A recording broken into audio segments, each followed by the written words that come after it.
Imagine descobrir que um assassino está solto e que ele envia cartas para os jornais descrevendo seus próprios crimes.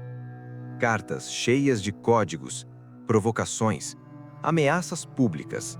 Agora imagine que mais de 50 anos depois, ninguém ainda sabe quem ele era. Esse não é um filme, não é ficção. É um dos casos criminais mais perturbadores da história moderna. Entre 1968 e 1969, um homem que se autodenominava Zodíaco aterrorizou o norte da Califórnia. Ele matou, ele escreveu, ele desafiou a polícia. E depois, simplesmente desapareceu. O caso começa.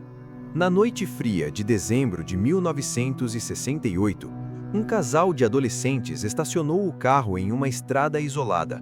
Era um local conhecido por jovens que buscavam privacidade. Nada indicava perigo imediato.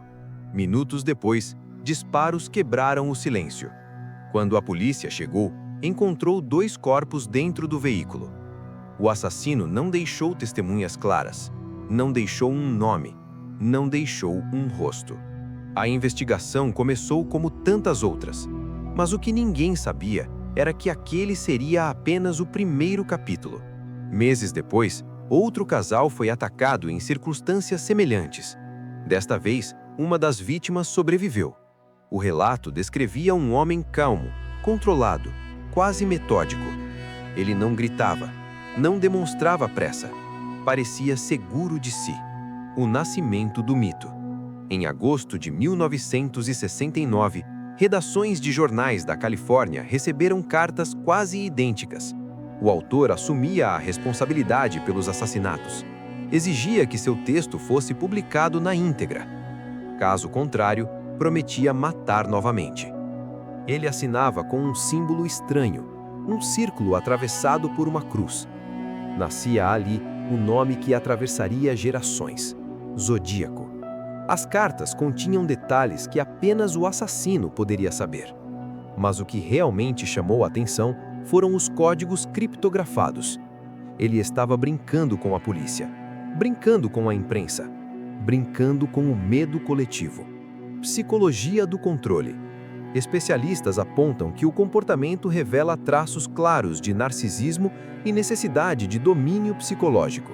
O Zodíaco não buscava apenas vítimas, ele buscava atenção. Ao enviar cartas para jornais como o San Francisco Chronicle, ele garantia que seu nome circulasse. Ele transformou violência em espetáculo. Cada nova publicação ampliava o pânico. Casais evitavam sair à noite. A cidade vivia sob tensão constante. O medo se tornou parte da rotina. O ataque mais ousado. Em setembro de 1969, um casal foi abordado durante o dia, próximo ao Lago Berryessa. O agressor vestia um traje escuro com um símbolo no peito. Era teatral, era simbólico, era identidade construída. Após o ataque, ele deixou mensagens escritas na porta do carro das vítimas. Dias depois, ligou para a polícia para relatar o crime. Calmo, articulado, quase orgulhoso. O jogo mental. As cartas continuavam chegando. Algumas afirmavam que ele havia feito mais vítimas do que as confirmadas oficialmente. Era verdade ou manipulação? O Zodíaco parecia entender profundamente o funcionamento da mídia. Ele sabia que o medo se espalha rápido, sabia que mistério alimenta a obsessão. E cada cifra indecifrada fortalecia seu mito. Suspeitos e frustração. Ao longo dos anos, diversos suspeitos surgiram. O nome mais conhecido foi Arthur Lee Allen. Circunstâncias suspeitas, depoimentos conflitantes, mas nunca houve prova definitiva. Testes de DNA foram realizados décadas depois. Impressões digitais comparadas, análises de caligrafia revisadas. Nada conclusivo. O caso começou a atravessar gerações. Códigos e o enigma. Algumas cifras foram finalmente decifradas décadas depois, revelando mensagens perturbadoras sobre prazer em matar. Outras continuam um enigma até hoje. Essa permanência do mistério alimenta teorias. Alguns acreditam que ele agiu sozinho. Outros sugerem que pode ter havido cúmplices, mas oficialmente o caso permanece aberto. O legado do medo. O Zodíaco inspirou livros, documentários e o filme Zodíaco, que trouxe o caso para uma nova geração. Mas nenhuma adaptação conseguiu responder à pergunta principal: quem era ele? Talvez fosse alguém comum, um vizinho discreto, um colega de trabalho. A dualidade é o que mais assusta. A capacidade de viver duas realidades paralelas. Aparência social normal, impulsos violentos escondidos. Essa é uma das faces mais perturbadoras da mente criminosa. O silêncio final. Décadas se passaram. Arquivos foram reabertos, novas tecnologias aplicadas, mas o nome verdadeiro por trás do símbolo nunca foi confirmado oficialmente. O maior triunfo do Zodíaco talvez não tenha sido escapar da polícia. É construir um enigma que sobrevive ao tempo. Ele não deixou apenas vítimas, deixou perguntas. E talvez essa seja a parte mais inquietante. Porque alguns crimes terminam com uma prisão, outros terminam com uma sentença, mas esse terminou com silêncio. E enquanto o arquivo permanece oficialmente sem solução, a pergunta continua ecoando. Quem era o homem por trás do símbolo? No dossiê noturno, investigamos além da superfície. E alguns mistérios ainda aguardam resposta. Mais perturbador não é apenas o número de vítimas confirmadas, é a sensação de que ele estava sempre confortável demais. Confortável ao escrever, confortável ao provocar, confortável ao desafiar autoridades publicamente. Isso revela algo fundamental sobre sua mente. Criminosos impulsivos costumam agir por explosão emocional, raiva, ciúme, descontrole. Mas o Zodíaco demonstrava planejamento. Ele escolhia locais isolados, escolhia horários estratégicos, escolhia vítimas vulneráveis.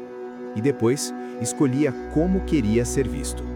Ele construía sua própria narrativa. Alguns especialistas defendem que ele sofria de um transtorno de personalidade com um forte componente narcisista e traços psicopáticos. A ausência de remorso aparente, a busca constante por validação pública, o prazer evidente em manipular a polícia. Mas existe outro ponto raramente discutido. E se o maior prazer dele não fosse matar? E se fosse observar o impacto?